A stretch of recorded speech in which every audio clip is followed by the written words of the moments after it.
Trace, enough with the hey-ho.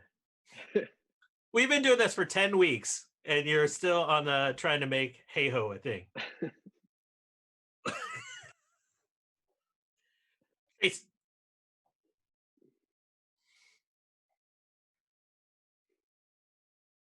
hi, I'm Kishore Hari. I've been doing the science communication too long, and I can no longer sleep under normal hours. And I'll just say, last night my wife caught me looking at TikTok at 4 in the morning, and because she really loves me, she didn't say anything and just That's kind. let me go on. It was very kind. To my no this way to this way. Uh, well, we all have different places. Is our friend Bobak Ferdowsi? Welcome in, Bobak. Hello, I'm Bobak. I'm an engineer at NASA by day and do some science communication for fun when I have time. That's me. And I like space, as you can see. And yeah. Yeah. Hi, I'm Sarah McAnulty, Sarah Mac for short. I'm a squid biologist. I run the science communication platform SkypeAScientist. And I also can't sleep, and I also watch TikToks all night, but I don't have anybody in my house to get mad at me except my cat, so we're doing great. See, but Sarah, you're not just watching. You produce some TikToks. That's true. That is true. You produce squid themed TikToks, so it's important. Whenever I can, yes, yeah. But I think TikToks are not so depressing and sad like some other places on the internet. So if I'm going to have to fall asleep right before watching something, TikToks are the way to go. What an incredible segue, because our next other guest actually studies science communication and social media, particularly on TikTok at times. Sarah, welcome in. Hi, thank you. My name is Sarah Mojarad, and I'm a lecturer at USC with appointments in the School of Engineering and the School of Medicine. So my focus is really to empower scientists to be communicating on social media. And I also do some work in the area of online professionalism for medical professionals. So, awesome. Yeah. We're going to delve into that. But first, I'm going to ask the trite question. How's everyone doing? Good. Everyone's just nodding. We've reached the point, it's shelter in place, where everyone's just nodding. Yeah. Nobody's sick that I know yet. So that every day that's true, I'm like, okay, it's not that bad. I had a really good morning. I was telling you guys earlier, I Skyped into a classroom, not classroom, but like a collection of kids at their homes, local kids here in Pasadena, and that was super fun. And we're just talking about robots for a little bit and space, and of course they were just, I love topics like that because they will just go down the infinite rabbit hole of questions. So it makes my job easy. What kinds of questions did they ask? Because this is Sarah Mac, you must be dealing with this all day on SkypeAScientist. I'm kind of curious, like what kinds of questions you're seeing kids come up with right now. For me, so this morning was stuff about like how can I build a robot, and then there were other kids. There's always kids who are trying to understand like what it means to be in space. So there's like, well, what does no gravity really mean? How do you try to convey that? For me, it's always the example of if everything is falling together that you wouldn't really notice. And how do you get to Mars? All the different questions that kind of do that, but there is no it's just a limitless. There's no question that does not immediately answer that does not immediately prompt a second question, which is just really fun. Their teacher always has to rein them back in. I think at some point it's like you got to let somebody else ask questions. Sarah Mac, what's it like with SkypeAScientist? Because you're doing like hundreds, if not, you're probably in the thousands of these that you've done at this point. Yeah, so generally speaking, our whole program this year alone, so since January, has matched 5,700 classrooms with scientists all around the world. Personally, I've only done a couple, but I'm never not shocked at the questions that I get, particularly with kids like 5th grade and under, because they haven't been taught how we tend to think. And so their questions can be so like one little girl, she was in 2nd grade, asked me, how do squid live? And how am I supposed to answer that in a 2nd grade understandable way? I mean, I did my best. I was like, well, You know, Wait, how do they you swim. how do you answer that in like an adult way? Anyway, I don't know. right? Like, right. And it's like, oh man, like what does it mean to be a squid? You're like, okay, well, you know, they swim and they eat shrimp and fish, and then they meet other squid to make more squid. I guess that's basically what life is. But yeah, it was such a mind blowing kind of question. So you never know what you're gonna get. But lately, a lot of kids, whenever we have an animal session, usually right now ask like, can an elephant get COVID? Can a fish get COVID? Can a shark get COVID? You know, but you still get the really fun questions too. That's a really cool question. I mean, not that I've thought that much about which animals can get COVID, but like it shows a really like impressive, like understanding that these things can jump, species and everything else. It's like it's a much deeper thought than I feel like it seems like when you're like, well, just gonna get sick. Right. Like We're always asking about really cool. how everyone's scientific discipline, how COVID is affected, and yeah, how it all ties in. Are they? Is that like a heavy topic when kids are asking questions about COVID? It hasn't been too heavy, too much. So one session we have was specifically on COVID, and we had Jeannie Garbarino from Rocky DU that was working with that, and those questions thankfully weren't too specific, like not like my grandmother is sick or anything like that. It was general. But yeah, that was definitely the heaviest session we've ever had. All of our others tend to try to keep it kind of light and friendly. My kid, every night he logs on to the Hopkins tracking dashboard and makes his own chart.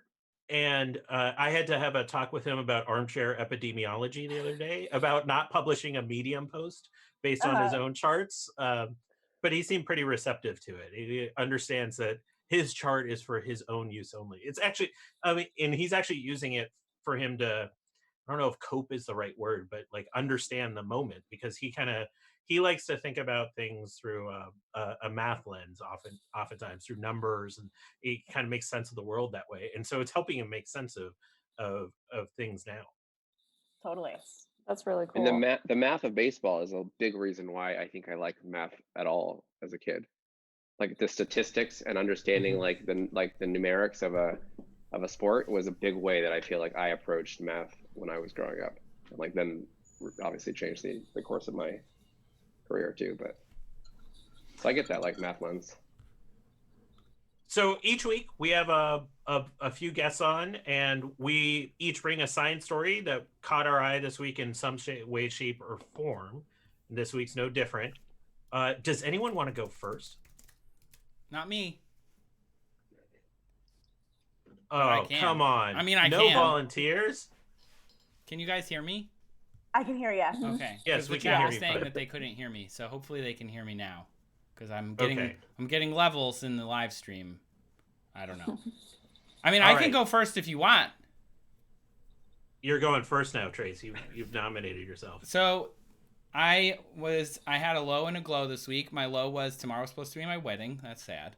But my glow was I had this idea a while ago about a friend of mine called. Actually, I'm going to start with this. When was the last time you touched another human being? If you live with your partner, don't count that person. So, or like a roommate. Outside of your house currently, when was the last time you touched another human? March 7th. Oof. March 1st. Yeah, it's got to be around that. Can't really remember. Right. Why do you ask, Trace? So a friend of mine called me and said that he hadn't touched someone since about March 8th. And so we started talking about it and what that means, like from a mental health perspective, and how he feels about it. He's a single like man in his 30s, works at a big tech company living in the Bay Area, and like is generally a pretty social guy. He always has things going on, but he hasn't had a hug or a handshake or any like human contact in almost now 2 months from today.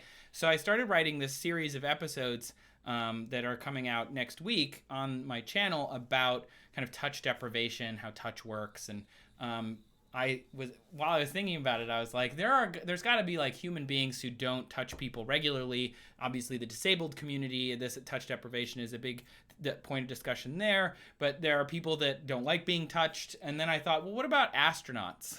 Like they have isolation and sometimes both forced isolation in terms of trainings, but like, so I called Scott Kelly and I talked to him for a while about it. Wait a minute. Like you're transitioning between those two thoughts as if that's like a normal thought that anyone except Bobak has. Yeah, that's Where true. it's like, That's my basic Tuesday I mean, I did talk to an astronaut chat. this week, so I can't complain. What? That is, My God. Sarah's, did you also talk to an astronaut this week? Is this No. normal? No, Okay. definitely didn't. No. Okay. I think it's fair. I mean, 2 out of 5 people here have talked to an astronaut. That's pretty average. So if that trend holds, Pretty average. 40% of the U.S. population has talked to an astronaut this week. Generalizable. Yeah, I don't see why it wouldn't be. So what did Scott Kelly say? So we talked about, actually it was funny, he wanted to first talk a little bit about a road rage incident that he'd had happen to him earlier this week in Houston, which I thought was really, really funny. And, you know, if he's listening to this, I hope he thinks of it as a compliment, because I think of it as a compliment, but he's got like big dad energy, I have to say. Like, I was talking to him and he was like scratching his elbow and like just hanging out, just like chilling in like his seat and being like, yeah, you know, and then I was in space for a year. And I was just like, wow, are you wearing New Balances right now? Because this is like, are you going to go mow the lawn? Like, what is happening? This is crazy. But he was super nice. We talked a lot about this, and he said, you know, there's other media calling him about this too because it's a big deal. But the interesting thing is they're not as touch isolated as you might think. Like the crew do bump into each other accidentally, but they also talk to each other and touch each other constantly in the space station as well, which is really cool. And it was really neat to think about touch deprivation and from that perspective. But he did say that like the isolation is more real when you think of being far away from people you care about and from people that like your family, and that was cool. I did ask him how he felt when he came back, if he was overwhelmed, because, you know, I think we're all going to feel a little different when we go back into like regular public life. Luckily, we're going to ease into it. I mean, also hopefully, but like as we increase more and more people in public spaces, I could not imagine, like I'm stressed thinking about sitting at a baseball game, like a full baseball game. That stresses me out just thinking about it. And it's because, you know, the unknown. And he said, you know, I asked him if it was weird to be around a lot of people. And he said they opened the capsule and when he landed after his year in space, and there were like 100 people there. And he's like, where'd all these people come from? This is so weird. It's like people as far as you can see. And he said he was really uncomfortable, which I thought was really cool. But I talked to him for like 40 minutes, and I'm going to cut the bit into an interview that'll be later in the series. And then the full one will be on my Patreon for people who want to watch it. It's going to be cool. That's awesome. See, I feel like we need voices of like calm like that right now, because so much of, I mean, maybe this is just Twitter bias, but a lot of my feed is, I want to just full on acknowledge Twitter bias because, but so much of my feed is just anxiety. And we know that's true from past pandemics, but like I ache for just somebody like Ben Stein from Ferris Bueller, just like in a monotone calm voice. I ache for it. It's a weird thing to ache for. Are people starting to like hit more misinformation on on social media and stuff? I think Sarah Mack, I want to talk about that. Yeah. So yeah, yesterday, was it yesterday? I think it was yesterday. I'm losing all sense of space and time. But David Schiffman, a shark biologist, put out this thread, and he said, or he was just put out a call to scientists saying, scientists, just give us your like go-to mind-blowing fact within your field.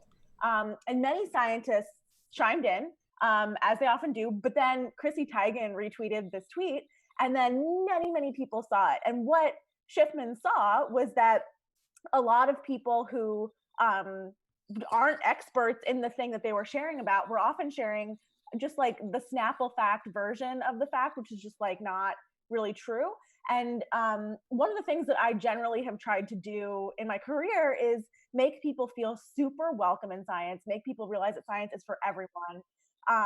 But I was kind of in a conversation with him, I was kind of hit like, well, there is value in expertise and people who've spent their lives working on things. And particularly now when going to the expert, particularly on things like COVID, is essential. So how do we balance this need for expertise in some areas while still feeling welcoming and wanting people to share in the joy of discovery and joy of sharing knowledge, without being super gatekeepy and saying like, well, you need a degree and whatever to be sharing about this stuff. And I don't have a good answer for that, but I'd kind of like to talk about it.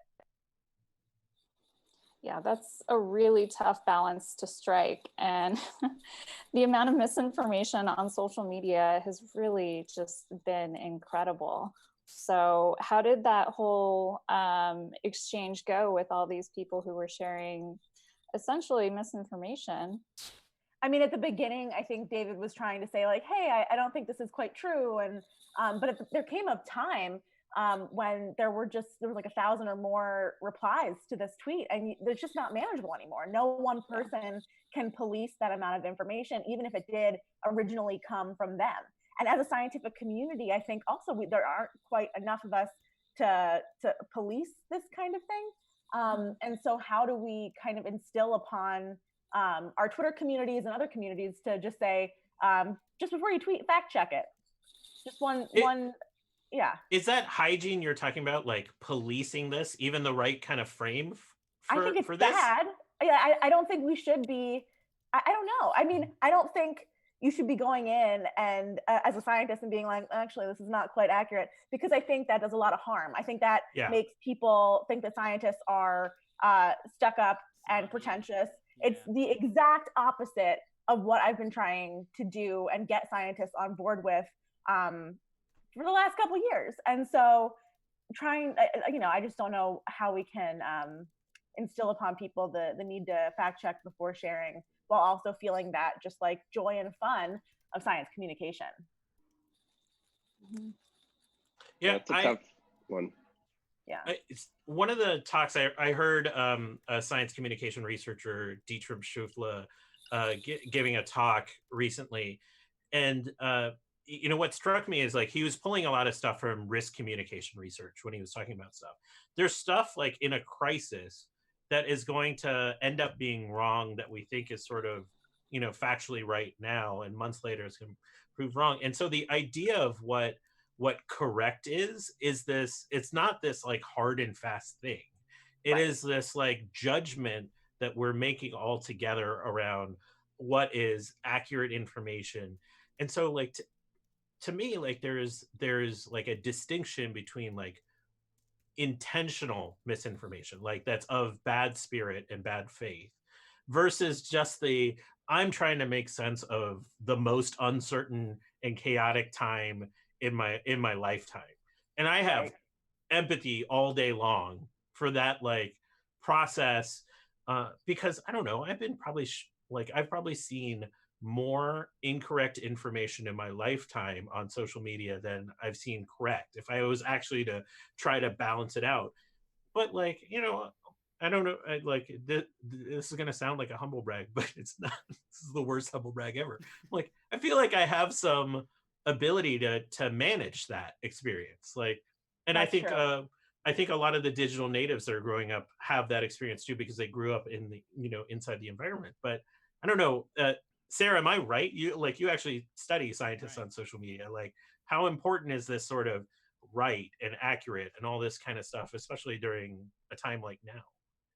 I think it's super important for people to understand what they're looking at, and to understand that one single study is not proof of everything, and it's more of a scientific consensus. And with everything changing on an hourly and daily basis, there has to be some flexibility in thinking.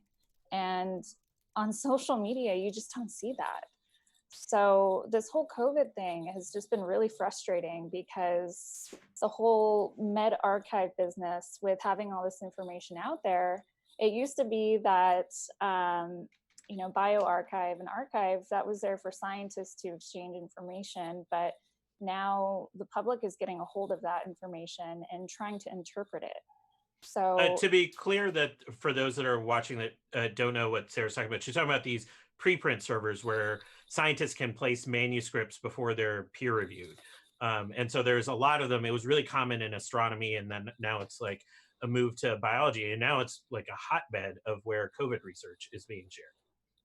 Yeah, so that's been one area that I've been really tracking and paying attention to, because if it starts there, if it looks scientific, if people think it's vetted and they're sharing that, then the whole aspect of misinformation becomes much more complex.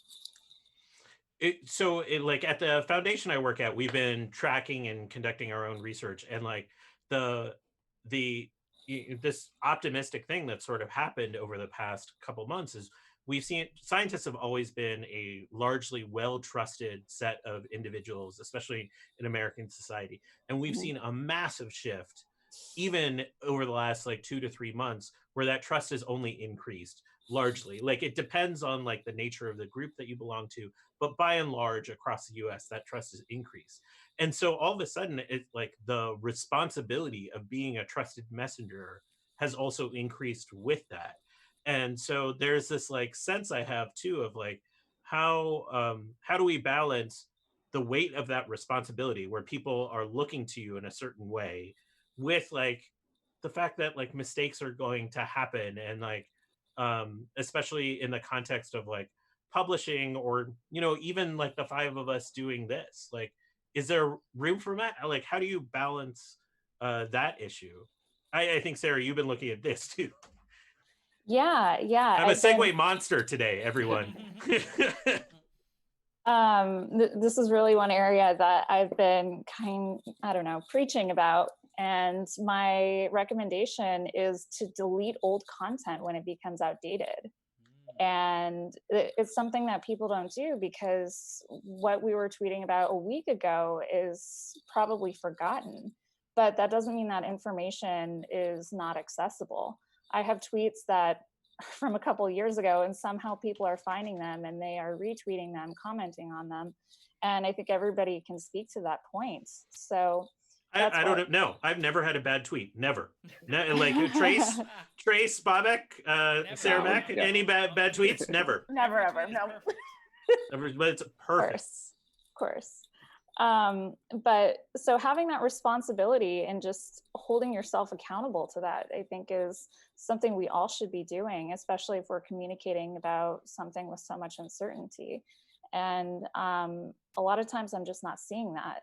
And I think it's important too, when you're talking about these topics, to say, at this point, this is what the data are suggesting, and be very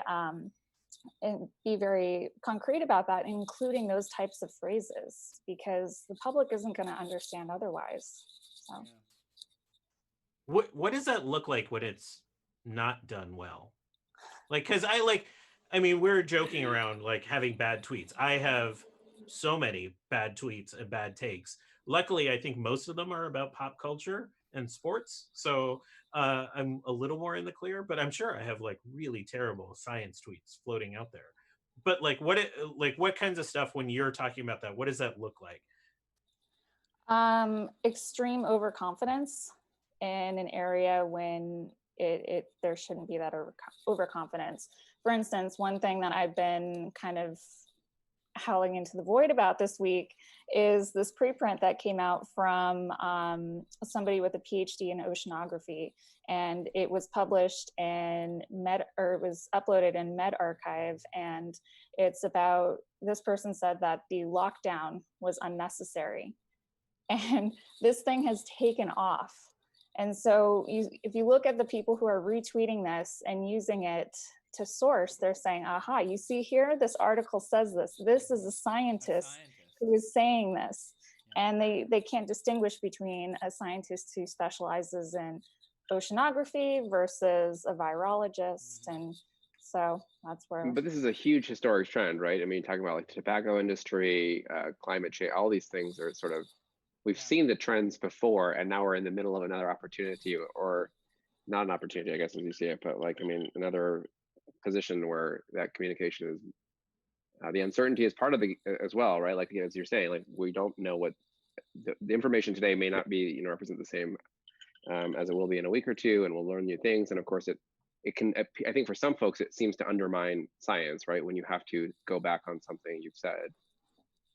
So how do you balance that? I guess is besides just the language of like, well, we're constantly learning, and that's the reality of that's the process. Well, I think two things. The points that you just raised about tobacco industry and things like that, the difference between then and now is that everybody has a voice. So people are chiming in on social media in a way that we just haven't seen before. And I think one way to tackle those issues is for people to just say, I got that wrong, because it really humanizes scientists. And I think it builds trust. So people don't think that folks have a God complex. But Even though everyone has a voice, not everyone has an equal voice. Like Sarah Mack was talking about that, like things changed when Chrissy Teigen entered the conversation. Chrissy Teigen has entered the chat. Right. Like, so Sarah Mack, how are you dealing with that? Like, you've developed like a pretty healthy following over the past couple of years, and you've been really trying to work against this particular issue of like making sure that people that have expertise have a voice too. For sure. Yeah. I mean, I think so. That's a couple of things to talk about. One, I've generally tried to take the platform that I have and pick people who I know are doing really good stuff, particularly that come from marginalized communities. And I've built this little crew of mostly women and non-binary folks that will all pick one person on a Monday or a Wednesday and say, everybody from all of our followings, follow this person to boost them up.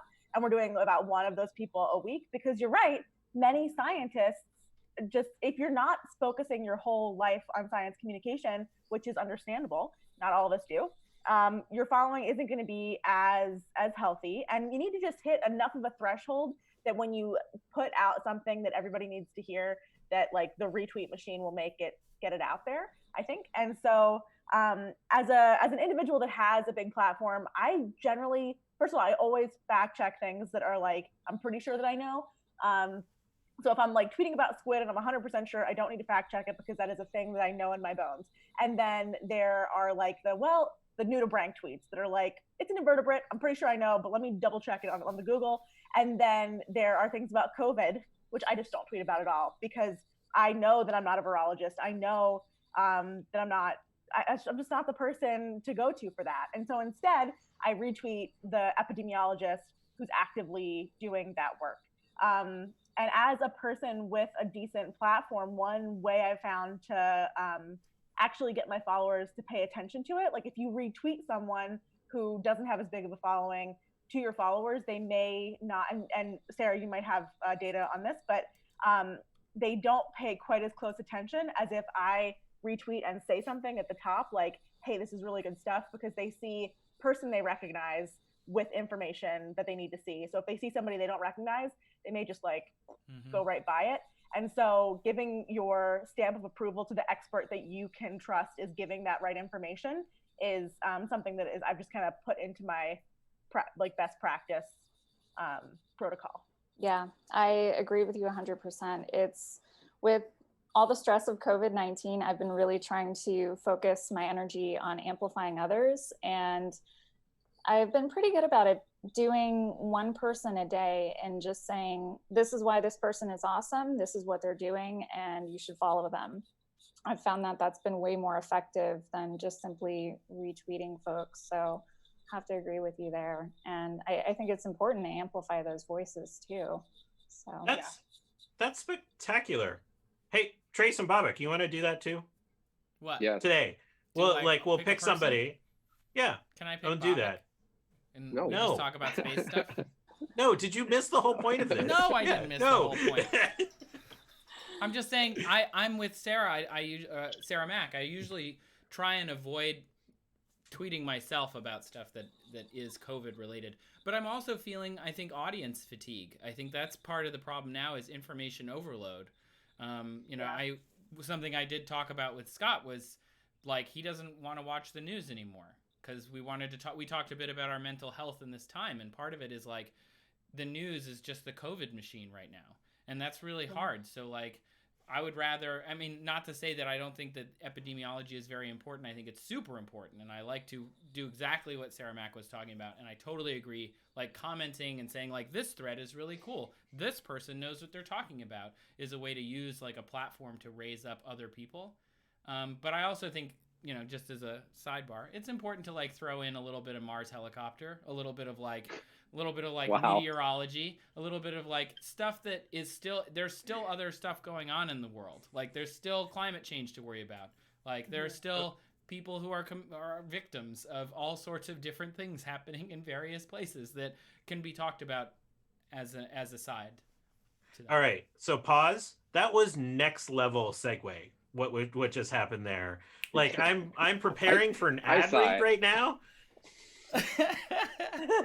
Was that in case sponsored by Audible? What was that? That was incredible. In case you didn't catch that, I want Bobak to talk about the Mars helicopter. I'll tie it in. I also, I think, try to emphasize tweeting positive things as well, really right now, right? Not, I think Anil Dash tweeted the other day, like your tweets are also a form of currency, right? That even if you tweet something, quote tweet somebody who's got a bad take on something, you are giving them more platform than they necessarily deserve or would want. And so to that end, I've also really tried to focus on more positive things and talking about some of the, you know, the good news that's still going on. I'm very fortunate, of course, to work in an industry that has continued to be able to operate and make progress. So we'll segue into that. I tweeted about the Mars helicopter.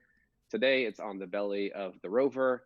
I have a rover here, guys. Look at that. So convenient. You have a model? You brought a model? No, this is like a fake little art model. Still. But the looks great. I know. That's pretty right on here. brand. It's like man. the belly Wall-E is- version. I know, it's really cute. This has a great story. This was built for a set, a different, like a show that I never was on. And then I was on a different show where they had this in their prop department, and they brought it for when I was on the show. And then the person who made it was like, "Do you want it? I made this. It's obviously," and I was like, "Of course I want this." So now it's in my house. But the rover carries a little helicopter on its belly here. It'll get dropped off, and the helicopter's not big. It's got a box that's, you know, roughly the size of a grapefruit. That's its brains and batteries, and then it has two propeller blades made out of carbon fiber that are about 3 feet, a little long, and then 3.5 feet wide. And there's two of them counter-rotating, right? Because if you think of a normal blade, you would start spinning, but also then your body would spin the opposite way, which is why the helicopter has the tail with a small propeller at the back of it. So the two blades counter spin, and so that it can kind of do its thing, and then they can adjust their movement. And this will be the first time we've done powered flight on another world. We had balloons on Venus, so it's not the first time we've ever flown on another world, but it's still exciting. Yeah, I think it's pretty exciting. I don't think you have to downplay a helicopter on Mars because there's a balloon on Mars. The first You know? flight, just to be clear. That was great. So it is really cool. The spacecraft. The really neat thing, just to back it up, is the whole thing is getting assembled finally in Florida. You really almost have three spacecraft coming together. You have a cruise stage, which gets you from Earth to Mars, right? Your kind of your maneuver vehicle there. You have the entry, descent, and landing vehicle, which is the aeroshell and the rocket jetpack, the sky crane, and then finally you have the rover. And so that's really three spacecraft get integrated in Florida and then bundled up and put on top of the rocket. And the helicopter is really basically, in my mind, just like a tiny stowaway on the bottom of the rover. But when we get to Mars in February of 21, it'll fall off the bottom. They'll have little power tanks. It'll fall off the bottom. The rover will drive away, giving it enough room to upright, and then it can do a few flights on Mars for the first time. They're not huge. They're demonstrating, I think, 5 flights is their goal, and up to a couple hundred meters at a time. And I think after the 5th flight, they may also just try to push the envelope to see how much they can get out of it, meaning that they could lose it, of course, at the end of that. But it's such a cool idea. I mean, it's a drone. You're bound to lose it. That's like part of drone ownership is losing the drone. It is, yeah. It's a really neat idea. I think there's two really cool. Obviously, it's cool for scouting. Like, right, the rovers, we use the orbital data from HiRISE, Mars Reconnaissance Orbiter, to sort of scout where we are. But of course, local scouts that could really pick better, pathways and to the more interesting scientific targets, or even help you find more interesting scientific targets, are really cool. And in my mind, it's kind of like the next step, right? We, like in 1997, we put the tiny Pathfinder, like, this big little microwave-sized car on Mars, demonstrate you could drive on Mars, and then we made a whole, series of missions that were about driving things on Mars. Now we're going to demonstrate hopefully flying on Mars, and now you can maybe have a series of missions that are various helicopters that can go to much more diverse places, right, that rovers can't necessarily go into, right? If you think about the crazy, the valleys on Mars and the jagged rock faces and things like that on crater walls, or of mountains and things like that. So now this may give you access to some of those things, which is just really neat. And yeah, so it'll be the first. I'm really excited. And it's also so cute. Like, it's just a tiny little helicopter. How long does the battery last? Absolutely. Like you said 5 flights maybe, but like a normal drone might last only like an hour. So how long? They're only a couple of minutes. It has a solar panel on the top of it. So there's 2 blades, and then on top of it is like a little panel, about this size. And that panel is what's designed to recharge it. It has once it's off the rover, it's really entirely on its own. And there's some communication between the rovers. So the rover is like kind of the base station. But it's only, I think the longest flights are a couple minutes. It's not it's a 2 amp hour battery. So, I mean, it's not really much bigger than, a couple of phone batteries stuck together. So who's going to be the driver on that? Who has the responsibility to do that? That's a great question. So with the delay between Earth and Mars, it has to be autonomous. And so they'll pick a path for it, and it has a couple of sensors. One of the cool things is actually a lot like your phone, is that it uses, for Android phones at least, it uses a Snapdragon processor. So very much kind of, has. Oh, I thought you were going to say for a second there's an app for Android, but not iOS.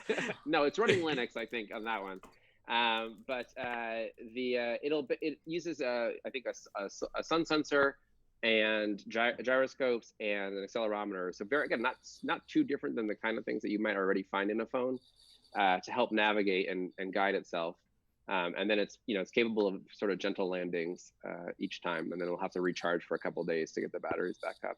But it has to be all done by itself. When I first watched the rover in 1997 as a kid, I was like, I really thought there was somebody like driving it with a joystick. Like, I was like, I'm gonna go to JPL and work and be the guy who like does this and drives a rover. Yeah. And then you learn like, oh, it's a 20-minute delay, and you're like, oh, that's okay. No. The moon, you could drive stuff on the moon. That's like the last time that humans were able to joystick, like the furthest distance that you can really safely joystick. The Russians did it for 2 lunar rovers. With the differences in the atmosphere, how do you test the helicopter? Great question. I should have pulled this up. I have a picture on my phone, and I didn't think about this in time. There is a vacuum chambers. We have some decently large vacuum chambers at JPL. The biggest one is a 25-foot diameter one. And so they can pump that down to, Mars. I mean, they can pump it down to lower the Mars atmosphere, but for the flight purposes, they pump it down to Mars atmosphere. And they've done the demonstration test flights within the vacuum chamber. Is there a joystick for that one? I think that's also all computer controlled. That'd be cool. It does. I heard one of the guys was saying that it does have different dynamics than you would expect on a helicopter on Earth because of the lower atmospheric pressure. So some of the things that cause you to tilt and have gyroscopic forces on Earth have different outcomes on Mars. But I'm certainly not the expert enough to be like, yeah, these are the key things you'd find that were different if all of you who are watching who have flown helicopters yourself know the differences, or quadcopters, I guess. That's so neat. Such a cool It's so idea. rad. This is what I miss about what's happening during this time, is that with all these scientific labs closed down, we're like missing this like steady stream of like really just enjoyable, kind of offbeat at times science stories kind of coming out. I don't know if I'm just missing them just because they're covered up by the layer of information from COVID, or if they've actually slowed down, because talking about Spinosaurus last week was like my favorite thing that I've done in a long time. So that was really cool. That was a very good day. Sorry, go ahead, Sarah Mac. It was just a good day on Twitter. Everybody's freaking out about a dinosaur. That's what I'm here for. That's why I joined Twitter. Yeah, it was. I agree. I think it doesn't. I wonder if it's slowed down. Like, I still get Google alerts for like that I have set up for new scientific studies, but it does seem to be less because people, it's tough. I feel weird. Grace, you can't tease it that way. What Google alerts do you have set up for scientific studies? What is the phrase that you're looking for? That's proprietary. I can't tell you that. Okay. I can't tell you that. Because I would imagine, like Sarah Mac, you have the word squid or some sort of the Latin genus for squid or whatever. Yeah, exactly. Yeah. Exactly. That's really funny. I would predict that it wouldn't have quite slowed down yet, because everyone's done the experiment. Like the papers that would be coming out now, the experiments would have been done already for 6 months. Right. And so, you know, I did see this, I think it was just like a think piece about looking at who is publishing papers right now that are coming out now. And that the papers that are being submitted are, you know, so much more submitted by men, which is a cold bummer. Yeah. I mean, besides I'm glad we're the talking about patriarch. this. Actually, I have deep feelings about this. I'm turning it, sorry, my AC came on. I'm gonna turn it off. Okay. Yeah. Basically, the prediction is that more men are submitting papers because housework and childcare just tends to fall more to women, and so the men are getting their work done. The women are taking care of the house stuff, and yeah, it's skewing that way right now, which just sucks. That sucks. Right, and it contributes, I think, to a long-term problem, right? That you're going to see the end effects of this as people say, like, how many papers have you published in the last 3 years, right? Totally. And there's a 6-month gap, and I mean, right? As I interview people, and you know, sometimes for jobs, and you're like, why do you have a 6-month gap or a year gap in your thing? And that it, right, especially if you see like a systemic bias like this, that's a real problem for the long-term benefit, right? Not just now, but then that means it has the repercussions years from now too. Yeah. I think we're getting better at least some departments when hiring are getting better at kind of understanding that kind of thing and taking that into consideration, but then others are still garbage. And so, you know, we need one of these big sea changes in academia to understand that humans are not all expected of the same thing and aren't just, you know, data machines. We're full people. And yeah, we'll see what happens with this. But, you know, at least everyone in some way has been directly affected by COVID. And so the optimist that's left in me is hoping that everybody knows COVID happened. It's not like you were bedridden from being sick for 6 months and that's why you didn't get work done. It's something everybody experienced. And even if it is affecting men more or women more, and men are getting more in, I don't know. Yeah, I have low hopes, but I'm still crossing my fingers. I'm hoping that, and I think Allie at Neurotransmissions in the chat is asking this too. Like, do we think that employers will take that sort of thing into account? Like, if somebody sees a gap in a resume from March of 2020 until who knows when, June or April or like August of 2020, whatever.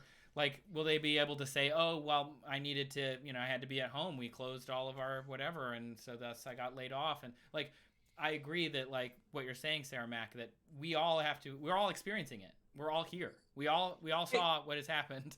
And so even if the answer is like, I couldn't get out of bed. Yeah. Because like, it was just all too much. Yeah. Right. It's so incredibly. Do you think this is that moment for science? Because, one thing I've really enjoyed about this moment, and there's so much about the scientific enterprise that is great, but there's so much that we can agree that needs to change. Yeah. I've seen so much less of that article's behind a paywall in the last like couple months. And really, that's not that big of a sea change compared to some of the things we're talking about.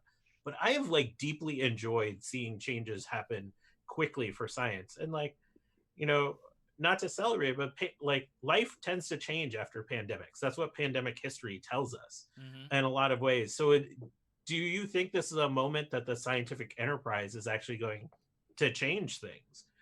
Because it's going to feel the effects too, just like every other industry and set of people on this planet. I would love to say yes. But I'm not, well, we'll see. I don't know.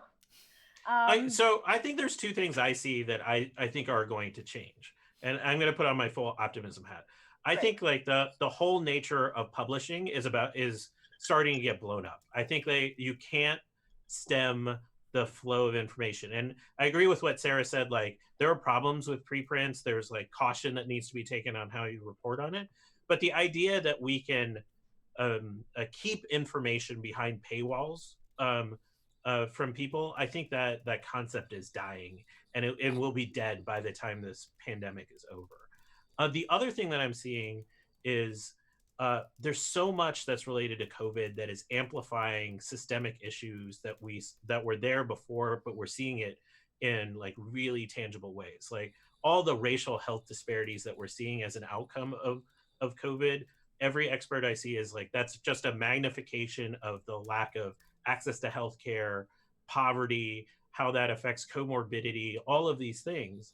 And so this is a moment, like I've been working with the team at COVID Tracking Project on doing their racial data tracker. And it's like amazing how we haven't been tracking that information in science, like race, ethnicity, SES around health. And past attempts to do it have either stalled or fallen down because it's really complicated. Like that's another system I see that's going to break because of this, because we need the information to actually like progress against the disease. And seeing that system break where we're actually tracking information on health incomes, that would be a massive shift for the scientific enterprise that I think would be so incredibly positive towards our future. And like, there's so many more about mental health in science. Like Susanna Harris, especially on Twitter, has been talking about this so much. And, you know, there's all these things that I think I see possibility for change. I don't know. Like I usually spend the back half of each SciComm happy hour just pouring optimism on Bobak. So this Sure, I love it. this is the moment. You said I put on my optimism hat, and I was like, do you have another hat that you also have? Because I know you as the optimist. I'm going to make an optimism hat, and then I'm going to sell it so we can buy our optimism hats. I'm going to make one. It's going to be a picture of KISHORE on it, though. Yeah, we need to have KISHORE on it. See, like, I think I'm waiting for my wife to walk by and be like, that is not who he is. I mean, I certainly think that we've seen a change in how we view mental health in the last 5 years, like without a doubt. And I don't think I've just been paying closer attention. I think it's been a broad thing that's happening. And I think that, I mean, I know I've been paying closer attention to science communication in the last 5 years than I did before that, but I think that it's being valued marginally more than before. I've seen like departments opening that are hiring folks that do half science communication. It's getting viewed better on tenure packages, not everywhere, but some places.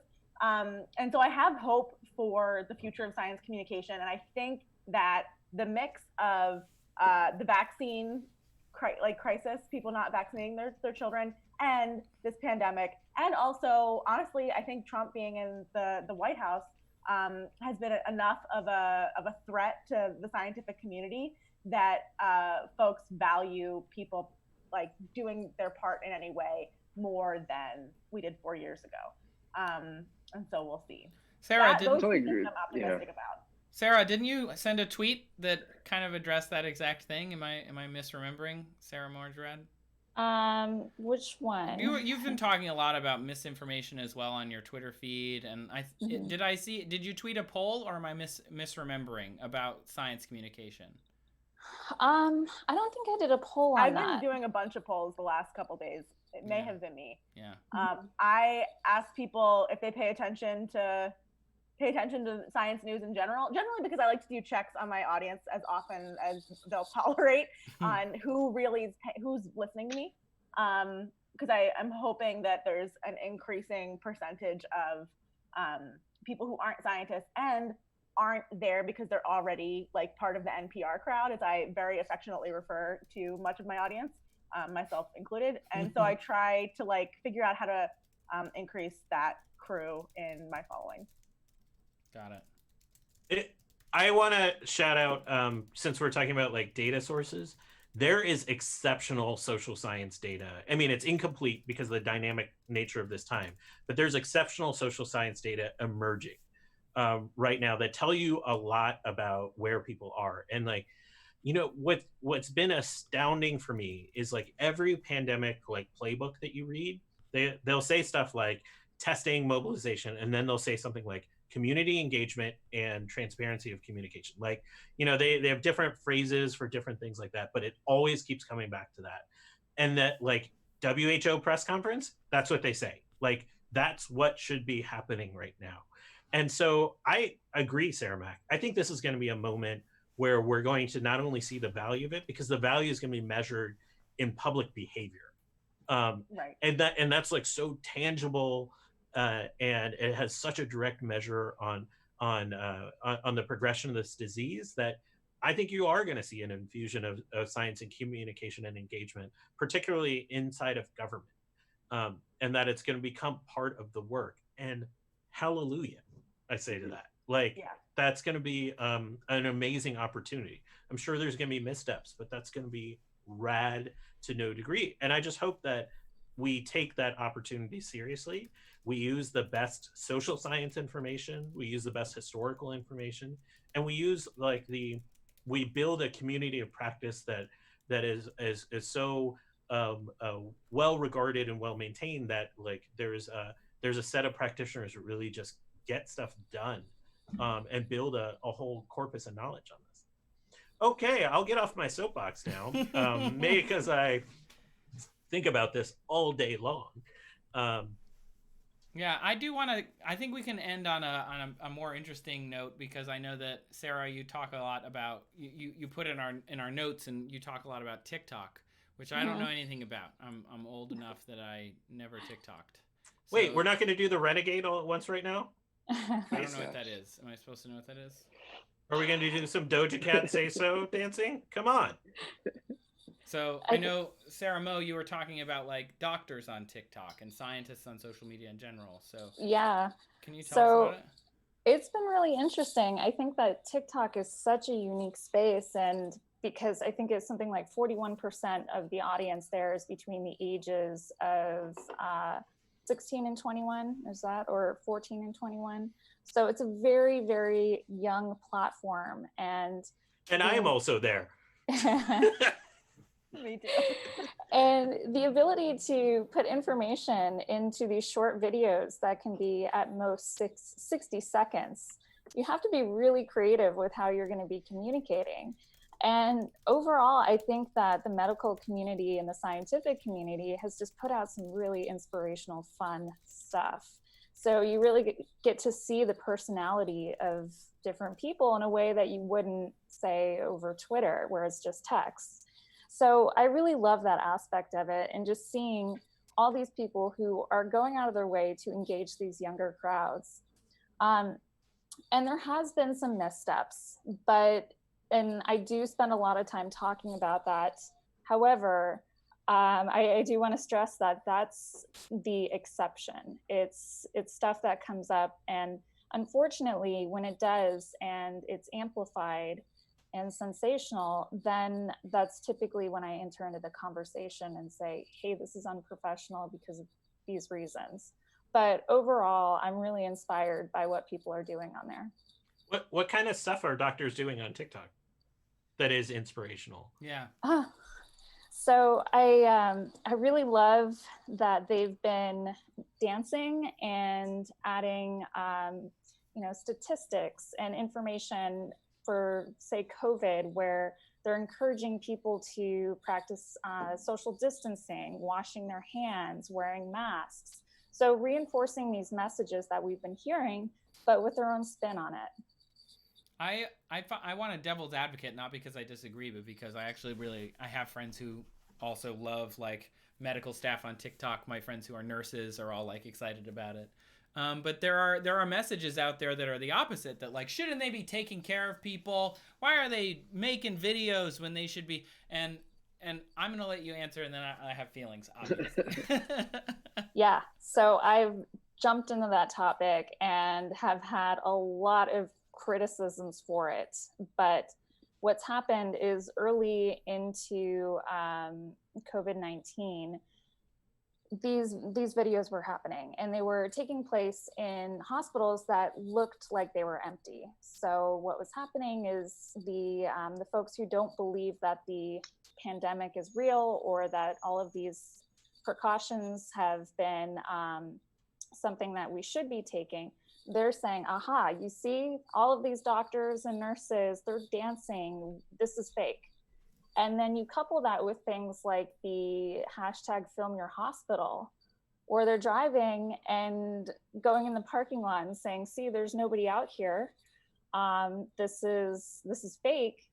All of that comes into play when you get these documentaries like Plandemic. So I've talked about that, and I've said, hey, everybody, just relax, don't do this, because here are examples of your content being repurposed. And once it's repurposed, you lose that narrative and you never get it back. And it's not like when COVID is over that all of a sudden people are going to stop posting those videos. They're going to come up over and over again. Mm-hmm. So. Yeah, I have been a victim of, I've made thousands of videos, so many of them have been repurposed. We did, like on the darker side, we did a news video that mentioned the Islamic State, so they took it and they re-edited it into their own video to make themselves look good. But because we were talking about them and they were saying, look, the Western media is afraid of us. And it's like, that's not what we were saying. We were just doing an explainer on what the Islamic State is, but propaganda doesn't care what you were actually saying. But on the other hand, I think the big argument that people shouldn't be dancing, they should be going and curing people. It's like, are you saying you never take coffee breaks at your job where you build furniture? Like, everyone has downtime and everyone can do more than one thing. Because I feel like there's such a zero-sum attitude in people right now. It's like, I shouldn't have to stay home. I'm going to go do 100 things. It's like, no, go for a walk. That is totally good and healthy and important. You don't have to stay home literally every single minute of every day in order to be a good citizen right now. What you have to do is when you do go outside, have some nuance to your life. Like, and doctors and nurses are the same. It's like they can have some creative outlets. A lot of people have creative outlets, and this is one way to kind of blow off a little steam. And if you can educate somebody while doing it, I think we can all identify with that. Some of them are really good at it. That's the other thing. Yeah. It's like we need everybody that can participate to it, because Sarah, you were about to say something. Yeah, my counter argument to that, and I think it's a really good point, is that we all blow off steam, we goof off at work, but we don't all post it on TikTok. So asking the question, does this really need to be online? Why am I putting this online? Who benefits? Is this actually going to improve my reputation or harm it? Are just really important considerations. You're ruining all of my 2 to 3 a.m. tweets that I have planned for tonight. I'm so sorry. No, I think you're sparing the world. I think that's spot appropriately. on. That's spot on. When I have totally. a master's degree in communication, and we had to do client work, and they during that even school, and they were saying, like, the first question you should always ask a client when they say, and this might date me a little bit, but when they say, we want a Facebook page, is why? Not, cool, yeah, let's make you one. What do you want to put on it? It's like, why do you want a Facebook page? So it's the same with these TikTok videos, that like a professional might want to make that. But you could also, I mean, if we're really going to go with it, you could extrapolate that to scientific studies. I want to do a study on this. Why? How is that going to help the narrative? How is that going to make us know more about it than we did yesterday? It's already been an hour, so it's time for plugs. Where can people find you, and anything to recommend this week in kind of alignment with what Sarah Mack was saying about elevating some voices? Something, share where people can find you and something awesome they should check out. Where should we Cat, start? though. Start with a cat. Yeah. That's my cat car show. He's a good cat. Okay, so things to plug. SkypeAScientist is my nonprofit where you can get matched up with a scientist for free. You can find out more at SkypeAScientist.com.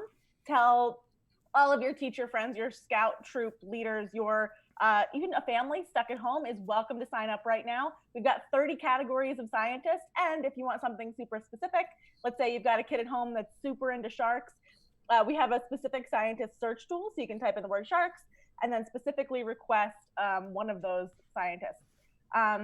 Let's see. And then you can find me on TikTok, Twitter, and Instagram at Sarah M-A-C-K Attack, Sarah Mac Attack. There's an H at the end of my name. And also I'm reading a book right now that is positive and silly called You Look Like a Thing and I Love You. It's all about AI and machine learning. And I don't know anything about programming computers, anything like that. I'm really an ocean person. So, but I'm learning so much and like cracking up all the time reading it, because see, the title came from, they fed an AI, a little machine learning bot, like a bunch of pickup lines, and when you said, okay, make your own pickup line, it was like, you look like a thing and I love you, and that's just warmed my heart. So that's a good book. That's a pretty good line. That is a good line. It works. Yeah. What about you, Sarah, how about you? Yeah, so you can find me on Twitter. My first name Sarah, and then underscore Mojarad, and that's where I'm most active in terms of social media. Social media activity. I'm also on Instagram, and then I just created a YouTube account and have been posting on Medium as well. So what I've been doing on Medium is taking my more popular tutorials for people who are just getting started on with science communication, and then also with Twitter. So I'm going to be posting more articles on those topics. And on YouTube, I'm honestly just having fun. I'm diving into things that I think are really interesting. And so I've been really enjoying that. I really enjoyed your YouTube video where you talked about the people who are filming hospitals. Like, that was really fun. And then, of course, you got a lot of blowback from it, which was fun to, I'm sure it was more stressful for you having experienced it, but it was really interesting to watch you kind of how you processed it and how you kind of hit back at the haters. Yeah, it actually hasn't been too bad. So when people were saying, I'm so sorry, I hope you're okay, my purpose in sharing that was to just show people who haven't gone through online harassment what it looks like. So, but thank you. Yeah. Bobak, what went well this week for you? Well, I had a good week at work. We did a lot of stuff. Let's see. I've been loving and catching up on the whole COVID series on This Podcast Will Kill You. It's delightful. They do a wonderful job, and the whole podcast is delightful. But they've done a really nice, in-depth kind of just interviewing various aspects of the issues, both I think from social and medical perspectives, which I really enjoyed. Obviously, I think I'm excited because in less than 3 weeks, we're supposed to launch people from Florida again, which is really exciting. So yeah, it's just a couple of weeks away. So obviously, I mean, you can just follow NASA for that kind of stuff because we'll all be watching it with online together since we won't be in Florida this time. Please don't go to Florida for this. Just enjoy it from your computer. Thank you. Grace, do you want to go? No, I went first in the whole thing, so I'll go last this time. You can follow me on Twitter at ScienceKish. I promise not to tweet between 2 and 3 a.m. tonight. I promise. I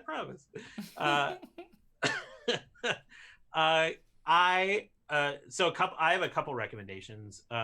There's this great Forbes piece that came out, I think yesterday, about how to talk to loved ones that might be sharing information like that about COVID that isn't a kind of aligned with what we think is best, or sharing kind of conspiratorial stuff. And the gist is like, it's not to shame them, but to actually engage with them in a really authentic way, like you would if you were in person and you cared about them. The other recommendation, and this has helped me go to sleep, even though it's an incredible read, is the Harvard School of Public Health epidemic 54-page pandemic response book. Is actually like kind of like made me calm, because it was like, oh, there's people here who have like plotted out like what we do from here forward. So I think that's awesome. But really, my recommendation is the board game Azul. I'm totally into it. I love it. Been playing it with my family. Azul, okay, cool. And then I'll go last. My recommendation this week is, if you like sports, you probably already have heard of it, but I'm not a sports person. And I've been watching The Last Dance, which is about Michael Jordan's last season with the Bulls, and it's been really interesting. Growing up in the 90s, like I have and in the Midwest, like obviously the Bulls weren't just a team that everyone in the US knew. It was also like living within a few hundred miles of Chicago. It was like everyone had a Bulls starter jacket, everybody. But my mom would only buy me Toronto Raptors one, so that's fine, whatever, Mom. But like, I've been watching it. It's been really interesting. There's some really surprising amount of footage, and it's a fun kind of escape, I think. So if you're done reading the 54-page Harvard report, you can just turn on a little bit of 90s basketball. And I don't think I sold that report enough. And of course, this is my YouTube channel that you're watching this stream on right now. So please click subscribe if you haven't already. Just a reminder, and I forgot to mention at the top, we are doing an ongoing Feeding America donation. So if you want to support Feeding America, there are hungry people in the United States and elsewhere that could use a little bit of extra help buying food. And if you can do that, that'd be awesome. So we've raised over $200 so far in the last few weeks. So I feel really good about that. So thanks so much for people who've donated.